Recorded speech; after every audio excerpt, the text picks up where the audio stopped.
It's time for Money Matters, and we're joined today by Josh Bradley from Capital City Financial Partners. Hi, Josh. Hello. So, mortgage demands are on the rise while interest rates are lowering. Can you tell us why this is? Well, the interest rate portion is somewhat simple. So the Federal Reserve dictates short-term interest rates, and they've kind of paused hiking rates. So that's affecting short-term rates.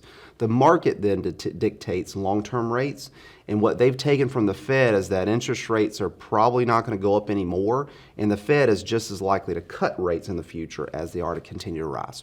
Well, what about this surge in mortgage demand? Yeah, so there's been a lot of pent-up demand for housing. There hasn't been a lot of supply coming on the market.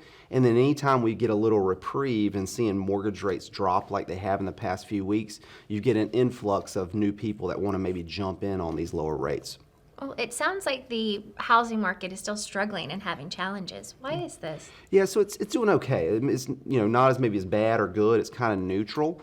With that being said, this is a supply and demand issue, especially around here where there's not a ton of supply and there's a good bit of demand. However, I would throw some cautionary tale. This lower interest rate may look attractive, but these rates are coming down because the market believes that the Fed will have to cut rates in the near future, which generally means a recession or maybe even worse. So I would not stretch myself out too thin when looking at a house.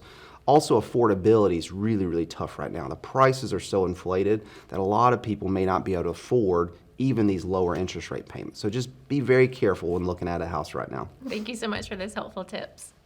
For more information and resources to help make your money matter, visit the Money Matters page on WISTV.com